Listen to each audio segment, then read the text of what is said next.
राम दुआरे तुम रखवारे। हनुमान जी महाराज के पास राम रसायन, राम जी का रसायन। अच्छा, राम रसायन क्या है? भक्ति का सार, भगवान का सार। और भगवान का सार क्या है, इसका वर्णन भी गोस्वामी श्री तुलसीदास जी ने हनुमान चालीसा में लिखा। सुमारे पवन सोते पावन मेरा,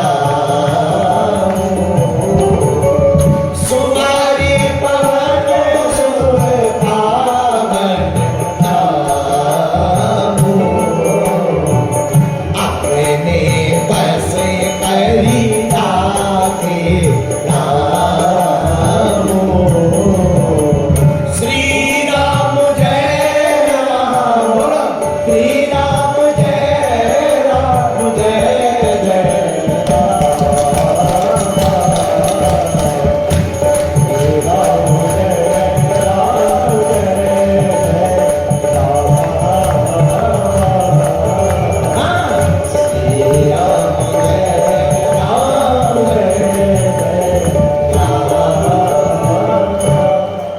श्री हनुमान जी महाराज ने राम नाम का पावन नाम जप करके वीर बजरंग बली ने राम को अपने बस में कर लिया। राम जी को बस में करने वाले वीर बजरंग बली, आहा, इसलिए राम जी ने इनको अभय भक्ति दे दी। जाओ, चारों युगों में तुम्हारा प्रताप छा जाए और जाओ, तुम हमारे द्वारपाल हो, पहरेदार हो, बिना तुम्हारी आज्ञा के कोई भी अंदर आने वाला होते न आज्ञा बिनु पैसारे। बिना हनुमान जी की आज्ञा के राम के लोक में प्रवेश करना असंभव। और एक बात, भोपाल के पागलों, राम की भक्ति की प्राप्ति भी हनुमान जी की शक्ति से ही संभव है। होते न आज्ञा बिनु पैसारे,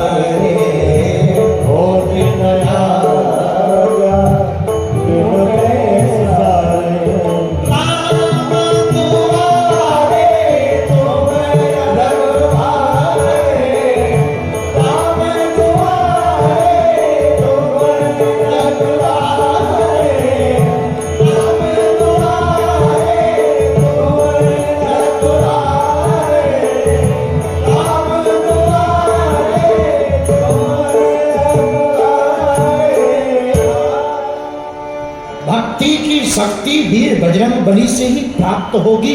वो इसलिए होगी क्योंकि इनके पास राम रसायन है। राम रसायन देने वाले वीर बजरंग बली जब कृपा करेंगे तब भक्ति मिलेगी। जब भक्ति मिलेगी तो भगवान के पास नहीं जाना पड़ेगा, भगवान को चल करके ही तुम्हारे पास आना पड़ेगा। धर्म है एक चरित्र रामचरितमानस का, अहिल्या का। आहा, अहिल्या को पति का श्राप लगा, जाओ तुम पत्थर हो जाओ। पत्थर बनने का श्राप मिला। किसी ने पूछा पत्थर बनना है, कहां का बनोगी? पत्थर बनना है कहां का?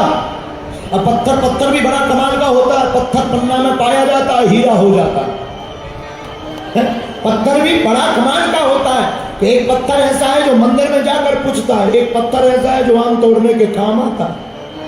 बोलो सीताराम। और एक पत्थर ऐसा है जो खिड़की भी फोड़ता है और खपाड़ भी फोड़ता है। खिड़की खपाड़ दोनों एक ही राशि है, खिड़की खपाड़। बोलो सीताराम। अहिल्या, तुम्हें पत्थर बनना है, कहां का बनोगे? आहा, धन्य है अहिल्या।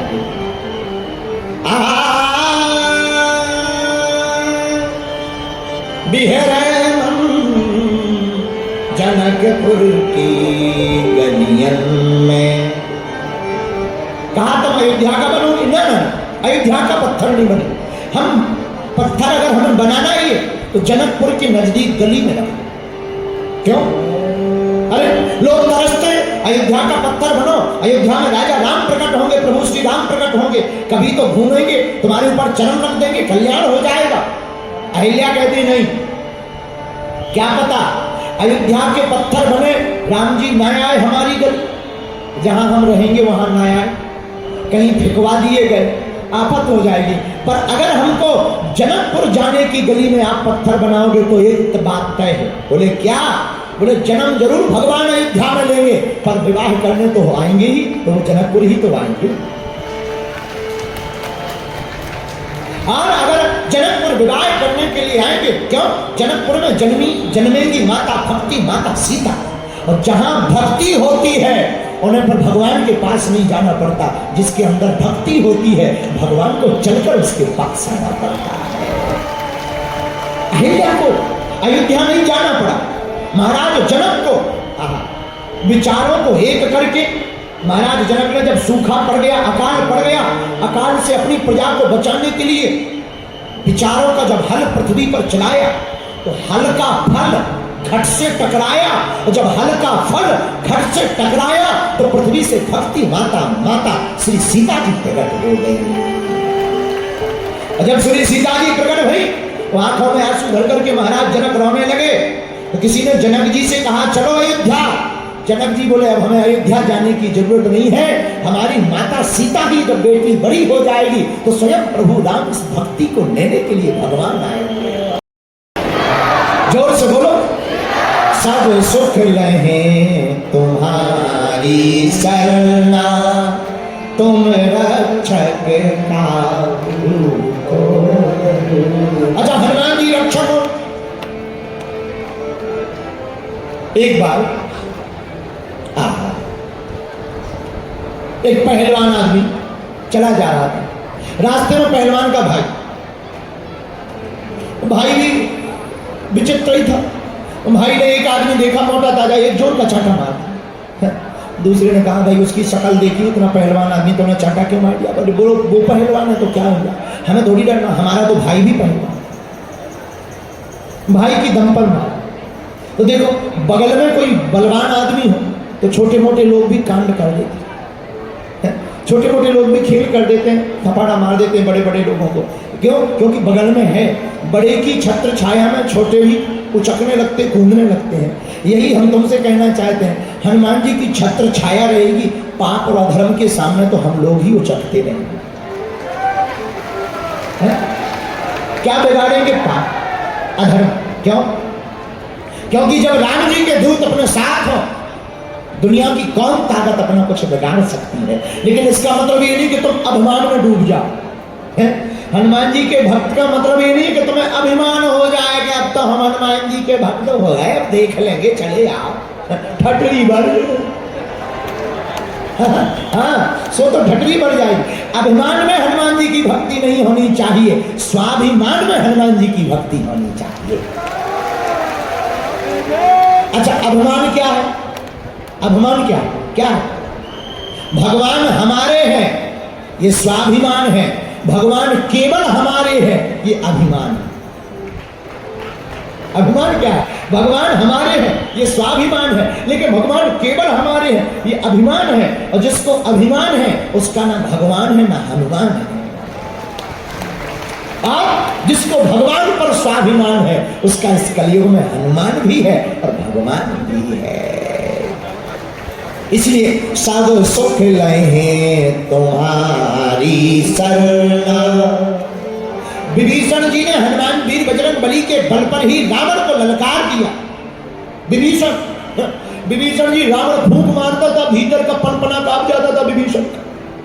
रावण भर नजर देख देता था, विभीषण को नानी याद आ जाती थी सगे भाई के देखने पर।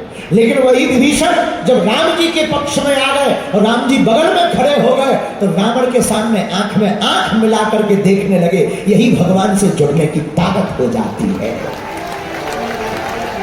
जो कभी नाम से डरता था वो सामना करने लगा, ये भगवान से जुड़ने की ताकत है। यही तुमसे कहना चाहते कि अगर आज हम लोग साधारण जिंदगी जी रहे, अगर हनुमान जी के हो जाएंगे तो हमारी जिंदगी में भी 4 चांद लग जाएंगे। क्यों? सब सुख लहे तुम्हारी सरना, तुम रक्षक काहू को। अच्छा लेकिन कहना सरल है, अर्थ करना सरल है, अर्थ को सुनना सरल है, अर्थ को जीवन में उतारना बड़ा कठिन है। अच्छा लोग अर्थ तो समझते हैं पर कथा का अर्थ नहीं समझते। अर्थ माने होता है धन, अर्थ का धन तो समझते हैं पर कथा का अर्थ कोई नहीं समझता।